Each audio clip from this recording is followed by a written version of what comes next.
ملک شام سے ایک شخص طویل سفر طے کر کے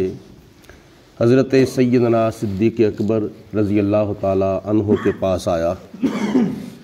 اور آ کر کہتا ہے کہ اے ابو بکر، میں نے سنا ہے کہ آپ امیر بھی ہیں اور امیر بھی ہیں۔ امیر کا معنی مالدار بھی ہے اور امیر کا معنی مسلمانوں کا سربراہ بھی ہے۔ تو میں آپ کے پاس اس لیے آیا ہوں کہ میں مقروض ہوں،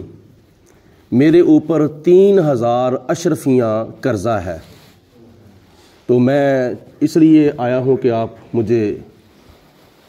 3000 اشرفیاں دیں تاکہ میرے سر سے قرضہ اتر جائے۔ قرضہ نبی پاک صلی اللہ علیہ وسلم نے ارشاد فرمایا کہ زندگی کے اندر کوشش کر کے اپنا قرضہ جو ہے وہ اتارنا چاہیے، بلکہ ایک حدیث پاک میں آتا ہے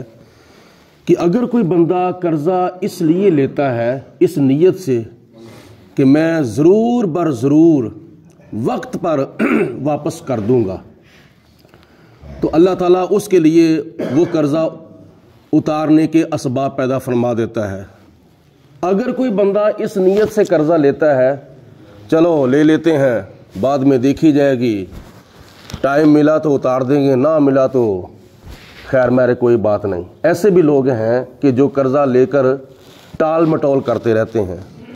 تو حدیث پاک میں آتا ہے کہ اللہ پاک بھی ان کے لیے اسباب پیدا نہیں فرماتا۔ تو اس نے کہا کہ میں قرضہ اتارنے کے لیے آپ کی خدمت میں آیا ہوں۔ حضرت سیدنا صدیق اکبر رضی اللہ تعالیٰ عنہ اس کو اندر لے گئے۔ دروازہ باہر بڑا خوبصورت تھا، لیکن جب اندر گئے تو لیٹنے کے لیے بیٹھنے کے لیے ایک چارپائی بھی نہیں تھی، کیونکہ سب کچھ نبی پاک علیہ الصلوۃ والسلام کے قدموں پہ پیش کر دیا تھا، بلکہ لیٹنے کے لیے کھجور کے پتوں کی چھال جو تھی وہ بچھی ہوئی تھی۔ تو وہ کہتا ہے کہ میں تو آپ کے بارے میں سنا تھا کہ آپ بڑے مالدار ہیں، تو میں تو اس نیت سے آیا تھا۔ تو آپ نے فرمایا بات یہ ہے کہ تقریباً آج 3 دن ہو چکے ہیں، میں نے کھانا نہیں کھایا بلکہ کھجوروں کے اوپر ہی گزارا کر رہا ہوں، تو میں تجھے خالی واپس نہیں موڑوں گا، بلکہ میں تیرے قرضہ اتارنے کا سبب ضرور بر ضرور پیدا کروں گا۔ حضرت سیدنا صدیق اکبر رضی اللہ تعالیٰ عنہ نے اس کو حضرت عثمان غنی رضی اللہ تعالیٰ عنہ کے پاس بھیج دیا کہ جو فلاں جگہ پہ فلاں گلی کے اندر حضرت عثمان غنی کا گھر ہے، تو اس کو جا کے کہہ دینا۔ وہ کہتا ہے کہ میں اگر گیا، میں تو ان کو جانتا بھی نہیں، وہ مجھے جانتے نہیں ہوں گے، تو میری تو وہ تفتیش کریں گے، چھان بین کریں گے، تو میں آپ کا نام لے لوں کہ مجھے ابو بکر نے بھیجا ہے۔ تو آپ نے فرمایا میرا نام لینے کی ضرورت نہیں، صرف جا کے اتنا کہہ دینا کہ میں مقروض ہوں۔ وہ اتنی تفتیش نہیں کرتے، کیونکہ اس وقت 2 نمبر منگتے نہیں ہوتے تھے، آج کل 2 نمبر کی بجائے 420 نمبر تک معاملہ جو ہے وہ پہنچ چکا ہے۔ اتنی تنخواہیں جو ہیں وہ بڑے بڑے افسروں کی نہیں ہیں جتنی آمدنی جو ہے وہ ان 2 نمبر منگتوں کی ہے۔ حضور علیہ الصلوۃ والسلام نے حدیث پاک میں فرمایا کہ جو بندہ 2 نمبری کرتا ہے، یعنی مانگنے میں سب کچھ ہونے کے باوجود پھر بھی مانگتا ہے، تو نبی پاک علیہ السلام نے فرمایا قیامت کے دن اس کے چہرے کے اوپر گوشت نہیں ہوگا۔ تو اس لیے ہمارا حق یہ بھی بنتا ہے کہ تھوڑی سی تفتیش کر لیں، حقدار کو حق جو ہے وہ حقدار کو ملنا چاہیے، کسی دوسرے کو نہیں ملنا چاہیے۔ تو آپ نے فرمایا کوئی بات نہیں، وہ نہیں آپ سے پوچھیں گے۔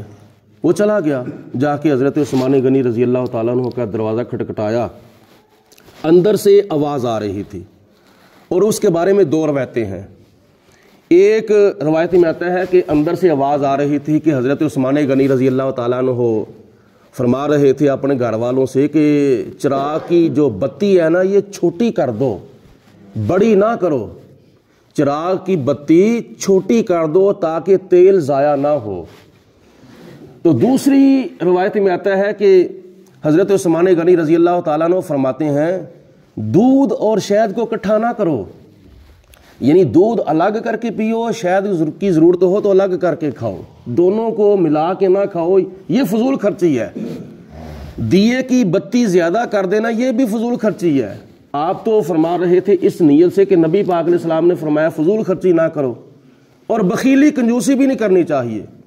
ان دونوں کے درمیان کفایت شاری کرنی چاہیے، میانہ روی اختیار کرنی چاہیے، کیونکہ فضول خرچی کرنا بھی گناہ ہے اور بخیلی اور کنجوسی کرنا بھی گناہ ہے۔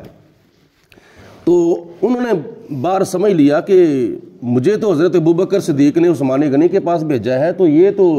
یہ بات اپنے گھر والوں کو کہہ رہے ہیں، تو انہوں نے مجھے کیا دینا ہے۔ دروازہ کھڑکا دیا، جناب عثمان غنی رضی اللہ تعالیٰ عنہ باہر آئے، آ کے پوچھا کدھر آئے ہو؟ جی حضور میرے اوپر 3000 اشرفیاں قرضہ ہے تو میں آپ کے پاس آیا ہوں، مجھے پتہ چلا ہے کہ آپ بڑے سخی ہیں، آپ بہت ہی کیا نام ہے غریبوں کے ساتھ اظہار ہمدردی کرتے ہیں۔ حضرت عثمان غنی رضی اللہ تعالیٰ عنہ اس کو اندر لے گئے، اور اندر لے جا کر دودھ اور شہد ملا کے پہلے اس کو پلایا، دودھ پلایا، بعد میں کھانا کھلایا، اور خوب جب اس نے پیٹ بھر کے کھانا کھا لیا تو اب فرمایا کہ کیا نام ہے کیا تجھے چاہیے؟ جی میرے اوپر اتنا قرضہ ہے۔ حضرت عثمان غنی رضی اللہ تعالیٰ عنہ نے اپنے غلام کو بلا کر فرمایا کہ جاؤ ایک غلے سے بھرا ہوا اونٹ لے کے آؤ، اس اونٹ کے اوپر فرمایا کہ تیرے کپڑے بھی ہیں، تیرے گھر والوں کے کپڑے بھی ہیں، تیرے لیے کھانے پینے کا راشن ہے، اور تیرے گھر والوں کے لیے بھی راشن موجود ہے، بلکہ گھر کی ہر ضروریات اس کے اوپر موجود ہیں، اور اس کے اوپر 6000 اشرفیاں بھی ہیں۔ تو اس نے کہا کہ میرے اوپر تو 3000 اشرفیاں قرضہ ہے، تو یہ آپ نے فرمایا کہ اتنا میں آپ کو دینا چاہتا ہوں۔ اس نے کہا کہ میرے تو اس طرح کے کئی قرضے جو ہے وہ اتر جائیں گے۔ اٹھا چلنے لگا، جب جاتا ہے تو کہتا ہے کہ آپ کا بہت بہت شکریہ اے عثمان، آپ کا بہت بہت شکریہ۔ حضرت عثمان غنی رضی اللہ تعالیٰ عنہ نے فرمایا کہ میرا شکریہ نہ ادا کر، بلکہ حضرت ابوبکر صدیق کا شکریہ ادا کر۔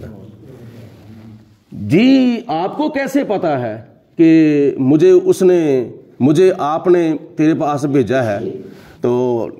حضرت عثمان غنی رضی اللہ تعالیٰ عنہ نے فرمایا کہ مجھے سمجھ آ گئی تھی کہ ایسے حاجت مند جو ہیں وہ اب